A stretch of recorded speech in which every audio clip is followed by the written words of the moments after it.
মহারাজ কি কিছু ভাবছেন? না মানে আপনাকে দেখে খুব স্বস্তি পাচ্ছি না মহারাজ। মনে হচ্ছে আপনি দুশ্চিন্তার মধ্যে আছেন। আমি কি ঠিক অনুমান করেছি মহারাজ? এটা খুব সাধারণ অনুমান গোপাল, এই অনুমান আমরা সবাই করছি। হ্যাঁ মহারাজ, আপনার দুশ্চিন্তার কারণ বলুন, যদি আমরা কিছু করতে পারি। মহারাজের কি তবে মনে নেই হর্ষ? তাই কি মহারাজ আপনি এতই বিমর্ষ? তোমরা সবাই জানো যে এবছর একেবারেই ভালো ফসল ফলেনি, প্রজাদের এবারে যথেষ্ট দুর্দশা চলছে। এই অবস্থায় খাজনা আদায় তো একেবারেই অসম্ভব। ঠিক বলেছেন মহারাজ, খাজনা আদায় এখনো অবধি কিছুই হয়নি। ওদিকে নবাব ক্রমাগত খাজনার জন্য তাগাদা করেই যাচ্ছে, আর তাতেই আমার মনটা কেমন অস্থির অস্থির করছে। মহারাজ, আমার মনে হয় সবার প্রথমে আপনি দুশ্চিন্তা করা ছেড়ে দিন, তাতে মন ঠান্ডা হবে। ঠান্ডা মাথায় অনেক কিছু বুদ্ধি খেলে। আর ততক্ষণে নবাব ডান্ডা হাতে দুধ পাঠাবে নাকি? মহারাজ, গোপালের বুদ্ধিশুদ্ধি দিন দিন লোপ পাচ্ছে বলেই আমার বিশ্বাস। ব্যাস, এই শুরু হলো মন্ত্রীর চতুর কথা। মন্ত্রীমশাই নিশ্চয়ই মহারাজের দুশ্চিন্তা দূর করবার জন্য ইতিমধ্যেই অনেক উপায় ভেবে ফেলেছে। সে উপায়ের কথা আমি পরে শুনবো, আগে আমি রাজজ্যোতিষীর কথা শুনতে চাই। তুমি তুমি আমার হাত দেখে কিছু বলতে পারবে রাজজ্যোতিষী?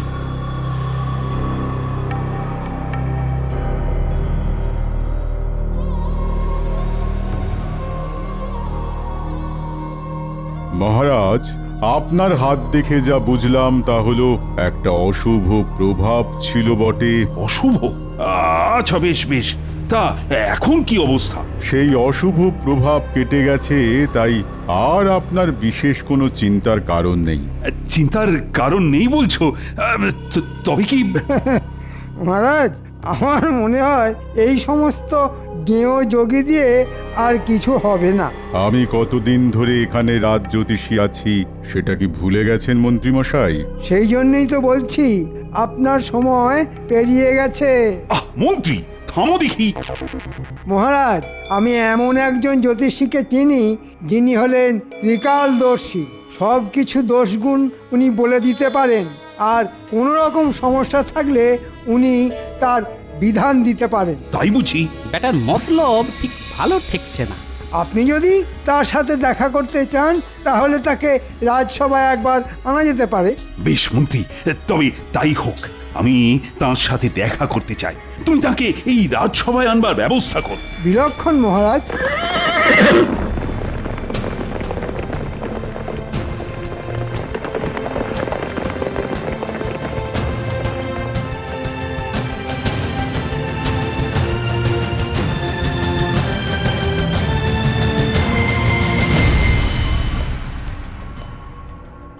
মহারাজের জয়। হ্যাঁ, নবাবের দূত। দেখেছেন মহারাজ, জ্যোতিষী বলল যে আপনার অশুভ প্রভাব কেটে গেছে, অথচ দেখুন নবাবের দূত এসেছে। কি সংবাদ এনেছো দূত? আমার হাত দিয়ে নবাব একটি পত্র পাঠিয়েছেন। কই দেখি পত্র।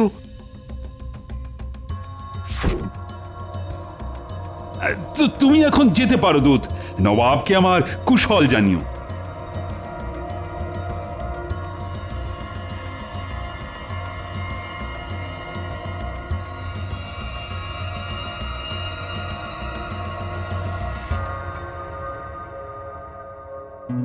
মন্ত্রী, এই পত্রে যা লেখা সেটা তুমি সবাইকে পড়ে শোনাও।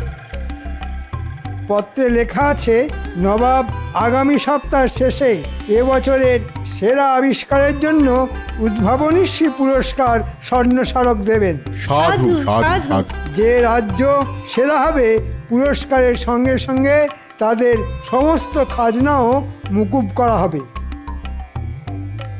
বাকি রাজ্যগুলির খাজনা দ্বিগুণ করা হবে। আবিষ্কারের বিষয়বস্তু এই সপ্তাহের মধ্যে নবাবকে জানাতে হবে। শুনলে তো সবাই, আমি না বড়ই অসহায় বোধ করছি। সবাইকেই ভাবতে হবে আবিষ্কার বলে সবকিছুর দায় বিজ্ঞানীর, আর বাকিরা নাকে তেল দিয়ে ঘুমোবে।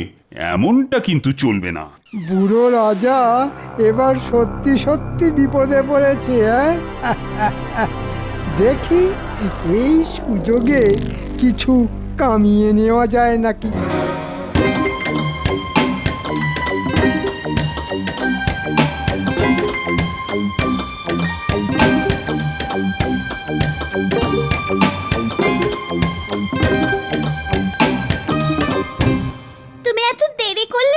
গো? সে আমি জরুরি কাজে ব্যস্ত ছিলাম। কেন? দুজন অতিথি বসে আছে সেই কখন থেকে, তাই বললাম। দুজন অতিথি কোথায়? ওই ভেতরের ঘরে। আরে আগে বলবে তো, চোর ডাকাতও তো হতে পারে।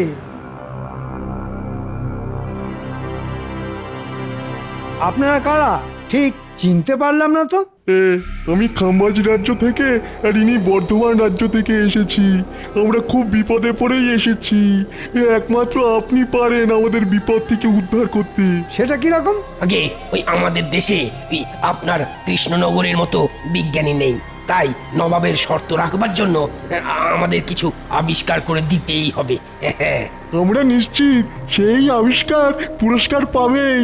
এতে আমার লাভ? এতে আমরা আপনাকে 5,000 মোহর দেব। এ তো দারুণ দাম। শুধু 5,000 মোহর? আপনি বলুন না আর কি চান। বিজয়ী হলে আমাকে মোহরের সাথে 50 একর জমি দিতে হবে। বলুন, রাজি? আমরা রাজি। আপনি মোহরের সাথে জমিও পাবেন। ঠিক আছে, এখন আপনারা চলে যান। কেউ যেন আমাদের সাক্ষাতের কথা জানতে না পারে। আপনি কোনো চিন্তা করবেন না, শুধু আমাদের এই বিপদ থেকে উদ্ধার করুন।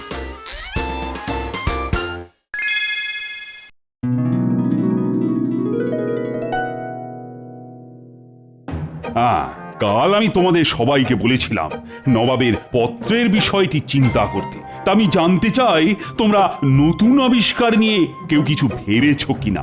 মহারাজ, আপনি কোনো চিন্তা করবেন না। আরে চিন্তা করি কি আর সাথে, বিজ্ঞানীকেও তো রাজসভাতে দেখছি না। বিজ্ঞানী এখন ভীষণ উদ্যমে নতুন জিনিস আবিষ্কার করছেন, তাই সকাল থেকে উনি আদার জল ছাড়া আর কিচ্ছু খাননি।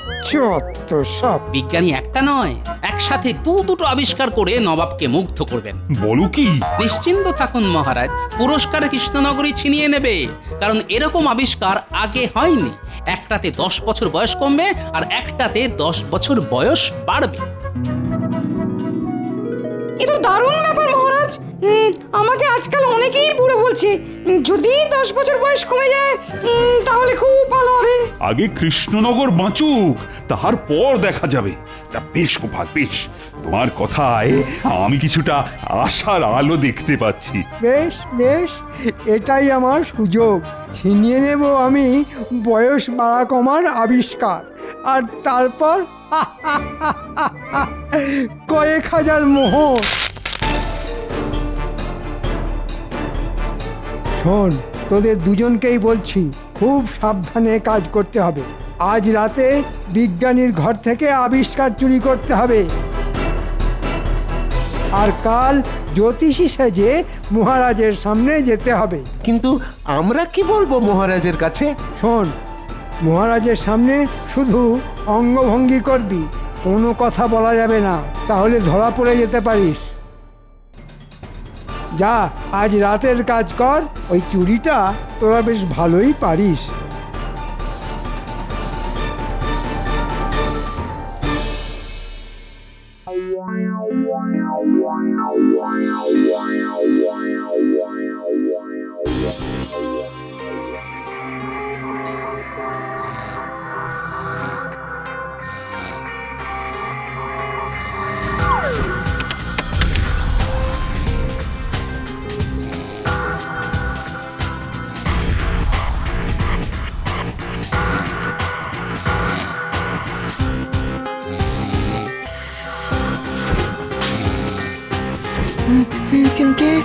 কে?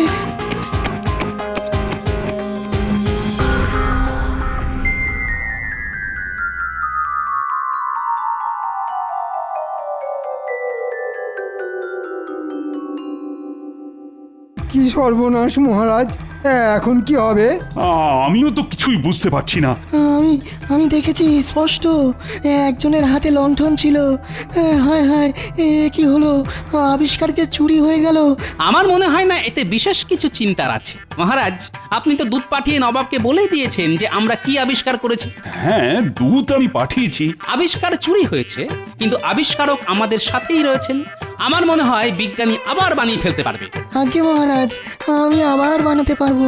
যাক বাবা, তাই যেন হয়। মহারাজের জয় হোক, নবাবের দূত এসেছেন। দূত? আচ্ছা আচ্ছা, পাঠিয়ে দাও। বুঝতে পারছি না আবার কি হবে। ওহ,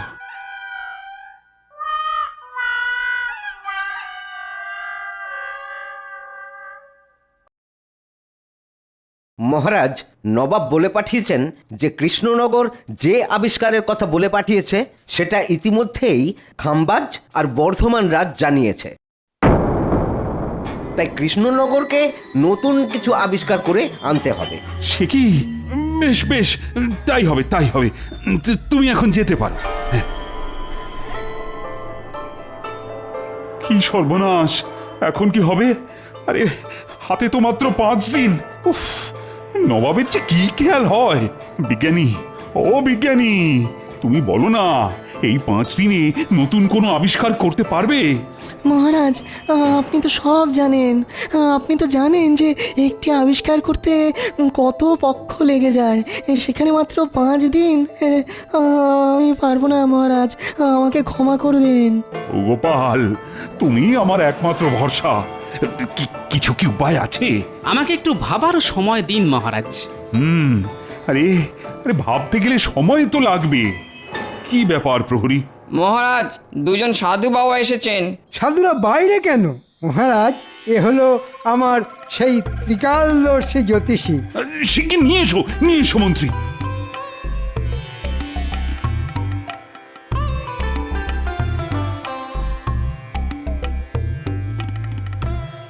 মহারাজ, এনারা দুজনেই হলেন সেই ত্রিকালদর্শী জ্যোতিষী মৌনব্রতী বাবা। মুখে কিছু বলেন না, সবই ইঙ্গিতে বোঝান, তবে গণনা নির্ভুল। কিরকম যেন গন্ডগোল লাগছে, এদের দেখে চেনা চেনাও লাগছে। যাই হোক, দেখি। হে ত্রিকালদর্শী জ্যোতিষীগণ, আমাদের রাজ্য আর মহারাজ এখন ঘোর সংকটে। আপনারা গণনা শুরু করুন। আপনারা আকার ইঙ্গিতে যা বলবেন আমি সব বুঝিয়ে দেব।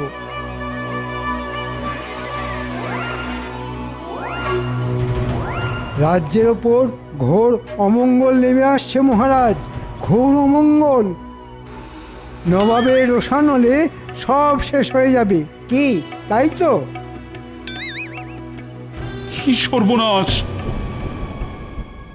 রাজাকেও বার্ধক্য গ্রাস করেছে, তার পক্ষে রাজ্য রক্ষা করা সম্ভব নয়। সে কি হে জ্যোতিষীগণ, এর থেকে বাঁচার কি কোনো উপায় নেই? আছে বা একটু বলুন। উপায় একটা আছে মহারাজ। এই অমঙ্গল কাটাতে এই রাজ্যের থেকে কিছু যাগযজ্ঞ করতে হবে, আর তার জন্য কিছু মোহর লাগবে। এখন মহারাজ, আপনি যদি সম্মতি দেন তবে। বেশ বেশ, আমি সম্মতি দিলাম। আমি খাজাঞ্চিকে এক্ষুনি বলছি যজ্ঞের জন্য প্রয়োজনীয় মোহর এই জ্যোতিষীদের দিতে। তার আগে আমি বলতে চাই, এরা কিন্তু আমার অতিথি, তাই আজ সবার জন্যে ভোজনের আয়োজন করা হয়েছে। বাহ বাহ বাহ, ত্রিকালদর্শী সাধু বাবারা দেখছি মাছের মুড়ো খাওয়া বেশ ভালোই রপ্ত করেছে। কি ত্রিকালদর্শী সাধু বাবার দেখি নকল গোঁপ খুলে গেছে। বুঝেছি, রাজাকে বলে এক্ষুনি মন্ত্রীর কারসাজি ফাঁস করে দেওয়াটাকে ঠিক হবে? না, বলাটা ঠিক হবে না। রাজা নিজেই এখন নবাবের দুশ্চিন্তায় ডুবে আছে। মন্ত্রীমশাই, তোমার ত্রিকালদর্শী সাধু বাবার কিন্তু নকল গোঁপ খুলে গেছে। চুপি চুপি তোমাকে বললাম, আর কাউকে বলিনি।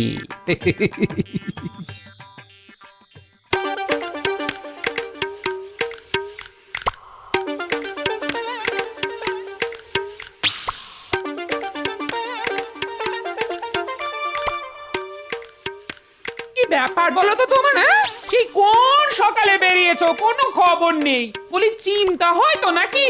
সে রাজসভায় অনেক কাজ ছিল। বলি রাজসভাতে কি এত তোমার রাজকার্য শুনি? দুপুরে নাওয়া খাওয়া বন্ধ দেখছি। আমার হয়েছে যত জ্বালা। হ্যাঁ, আমি খেয়ে এসেছি, তুমি খেয়ে নিয়েছো তো? তোমার জন্য কি হাপিত টেস্ট করে বসে থাকবো নাকি? আমার বুঝি খিদে পায় না? তা তো ঠিকই। সে দিনকাল আর নেই বুঝলে। বাবুর জন্য বসে থাকবো আর তিনি কখন এসে খাবেন। তা তো ঠিকই। ঘরের খাবার তোমার পছন্দ নয় সে তো জানি। আনু কি ছাই বাজার থেকে 4টে মূল্য, 2টো পটল, একটু আলু, ছি আর নিজে রাজবাড়িতে ভালো মন্দ খাবে। এই রাজা একটু খাতির করে খাওয়ালো আর কি। তোমার জন্যে আমার সারা দুপুর আজ অশান্তিতে কেটেছে। হ্যাঁ, আমিও কি চাই খুব শান্তিতে আছি? আমারও অনেক চিন্তা, অনেক কাজ, বুঝলে? তোমার কাজ কি আমি জানি, বেশ জানি। আমাকে বেশি বোঝাতে এসো না, করো তো রঙ্গরসিকতা, বলে কি না অনেক কাজ। গিন্নি, এখন আমার মাথা খেও না তো, বলছি তো অনেক কাজ। তা তো ঠিকই, আমার কথা এখন তোমার মাথা খাচ্ছে। পরিষ্কার বলে দিচ্ছি, আমিও একজন মানুষ। হ্যাঁ, তুমি যে একজন মানুষ সেটা আমি জানি, এখন চুপ করো দেখি। কেন চুপ করবো? কেন চুপ করবো? আমারও বয়স হচ্ছে। আমি কি কাঠ পাথরের পুতুল যে সব দিন একই থাকবো? আমি তোমায় বলে দিচ্ছি, এ সংসারে আমি থাকবো না। থাকো তুমি তোমার মতো করে। হ্যাঁ, কি বললে তুমি গিন্নি? কাঠ পাথরের পুতুল? আরে গিন্নি, তুমি কি বললে তুমি নিজেই জানো না। মলজা, এর হলো কি?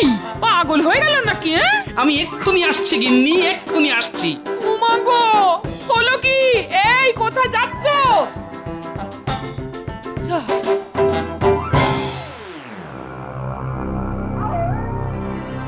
কাজটা ভালোই ভালোই হলো বটে, তবে মজুরিটা একটু বেশিই পড়লো। কিছু তো করারও নেই, হাতে যে সময় বড় কম।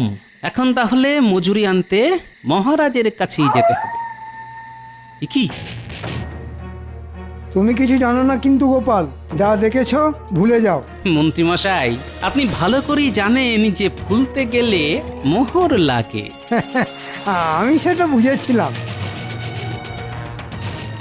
এই নাও তোমার ভাগের মোহর। ব্যাস, আমি সব ভুলে গেলাম মন্ত্রীমশাই।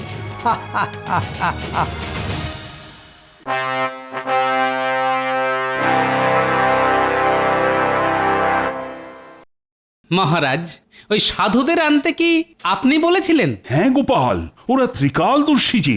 আজকে আমাদের প্রথম পরীক্ষা খামবাজ রাজ্যের জন্য, সেটা হলো বয়স বাড়ার ওষুধ। বেশ, শুরু হোক। এই সেই ওষুধ যা খেলে বয়স 10 বছর বেড়ে যাবে। উজির, তুমি ওই ওষুধ খেয়ে নাও। নবাবের যা হুকুম।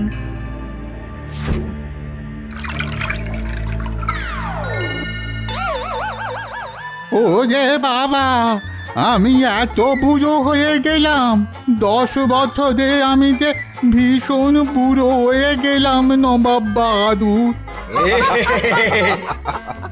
বাহ, চমৎকার আবিষ্কার, চমৎকার আবিষ্কার।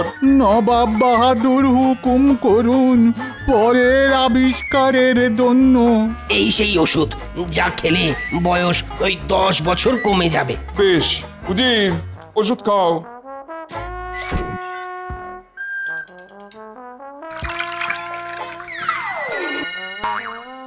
চমৎকার, চমৎকার। এবার এসেছে কৃষ্ণনগরের পালা। বলো, তোমরা কি আবিষ্কার করেছো? গোপাল, তোমার মুখ থেকে শুনি। আপনার দেওয়া শর্ত অনুযায়ী আমরা এমন জিনিস আবিষ্কার করেছি যা আপনার বয়স বাড়াবেও না, কমাবেও না। আপনি যেমন আছেন সারা জীবন নিজেকে ঠিক এইভাবেই দেখতে পাবেন। কই কই দেখাও সেই আবিষ্কার।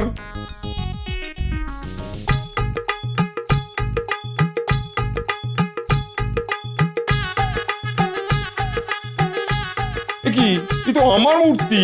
ঠিকই নবাব বাহাদুর, এই মূর্তিতে আজ যেমন দেখছেন নিজেকে, 5 বছর পর, এমনকি 50 বছর পরও নিজেকে ঠিক একইভাবে দেখবেন।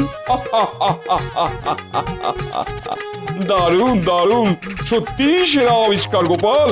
পুরস্কার তুমিই পাবে, সেই সঙ্গে কৃষ্ণনগরের খাজনাও মুকুব। নবাব বাহাদুর, এ কেমন বিচার? আমরা এত দারুণ সব জিনিস দেখালাম, আর গোপাল ওই মূর্তি বানিয়ে প্রথম পুরস্কার জিতে নিল। হ্যাঁ, তোমাদের যে আবিষ্কার, সেই আবিষ্কার কৃষ্ণনগরও করেছিল, কিন্তু আগে না জানানোর জন্য আমি সেটা বাতিল করি। তবে গোপালের আবিষ্কার সত্যি অভিনব। কিন্তু কৃষ্ণনগরের মন্ত্রী আমাদের 5000 মোহরের বিনিময়ে এই আবিষ্কার দিয়েছেন। এখন সেও গেল, সঙ্গে দ্বিগুণ খাজনাও দিতে হবে। এরপরে মন্ত্রী আমাদের থেকে জমিও চেয়েছেন। এ কি কৃষ্ণচন্দ্র, তোমার মন্ত্রী তো দেখছি জোচ্চোর। মন্ত্রী? তবে এই ছিল তোমার মনে?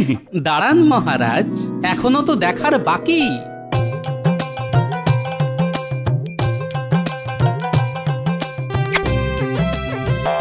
এ কি ত্রিকালদর্শী জ্যোতিষী আসলে বটা ঘটা? আমার রাজত্বের রাজ্যে এমন ধান্দাবাজ মন্ত্রী আছে, আমি একে শাস্তি দেবো। হ্যাঁ তাই দিন নবাব, সঙ্গেই বটা ঘটাকেও। আমি নির্দেশ দিচ্ছি 1 মাসের জন্য মন্ত্রী সহ বটা ঘটাকে বন্দি করতে। আমাকে বাঁচান মহারাজ, আমার খুব ভুল হয়ে গেছে, আপনার পায়ে পড়ি, আমাকে বাঁচান মহারাজ। না না, কোনো মুক্তি নেই। 1 মাস ধরে পচে মরো গারদে, আর এটাই তোমার শাস্তি। মরে যাবো মহারাজ, একেবারে মরে যাবো, মরে যাবো মহারাজ, একেবারে মরে যাবো। মহারাজ, এই নিন মোহর। আপনার মন্ত্রী আমার মুখ বন্ধ রাখার জন্য আমাকে উপঢৌকন দিয়েছিল। মূর্তি বানাতে একটু শুধু খরচা হয়েছে মহারাজ। ওটা ওটা আমি আবার তোমাকে দিচ্ছি গোপাল, পুরস্কার হিসেবে।